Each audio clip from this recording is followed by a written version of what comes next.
Look at the camera or at you? You can look at the camera. That's fine. Great. All right. Hey, Next Gen Web is joined by Andrew Rasiej, the brains and the founder of the Personal Democracy Forum. And we're lucky to have his time today because he's fresh off a plane from Barcelona where they just wrapped up a sold-out Personal Democracy Forum there in Spain. And Andrew, it's great to have you with us today. Pleasure to be here. So what were some of the highlights? Of course, Next Gen Web was in New York earlier this year for PDF there in New York City. How did Barcelona go?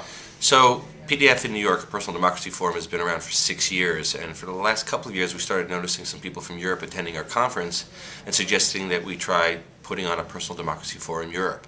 And so the city of Barcelona and the Catalan government offered to be sponsors, found us a venue. We had the State Department of the U.S. State Department help pay for bringing some speakers over from the U.S. And 3 months ago we announced a project, the Personal Democracy Forum Europe, to focus attention on how technology was changing politics inside the European Union and throughout Europe as a whole. And what we discovered is that there's a rabid interest in this subject. We sold out quickly. We had over 150 journalists there, people from government, consultants to governments, as well as activists, political activists, coders, hackers, consultants. No pirates. No pirates. And everyone there seems very, very excited about the potential of technology to change the dynamics of the political world in Europe. But it's very different than the way we think about it in the U.S.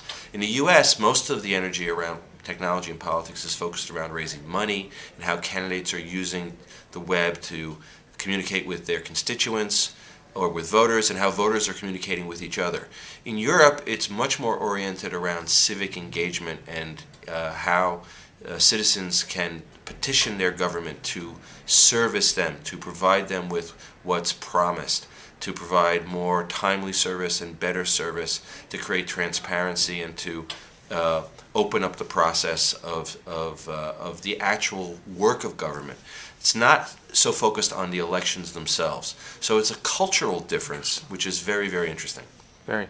Well, without giving the whole kit and caboodle away, what can some of our viewers look forward to for the Personal Democracy Forum coming up in 2010? Well, 2010 is an election year, so after the Obama campaign, the argument ended as to whether or not technology matters in politics. And so now every politician is running to his consultant and saying, I want to do what Obama did. Well, the reality of it is it's not just the fact that Obama recognized the potential of the internet. There were a lot of other factors that made Obama successful. So not every candidate is going to be able to do what Obama did. But many of them are going to start using tools of social networking to build communities around their campaigns, to give their supporters tools to run their campaigns for them. And there'll be a more integrated top-down and bottom-up type of campaign season we're going to see in 2010.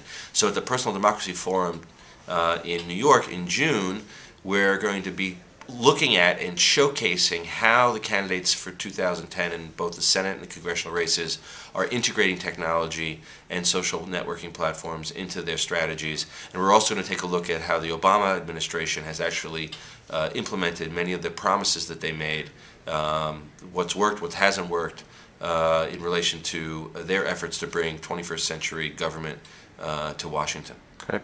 It's interesting stuff. We're certainly looking forward to being there again next year, and we appreciate your time today. Pleasure. Thanks for asking me.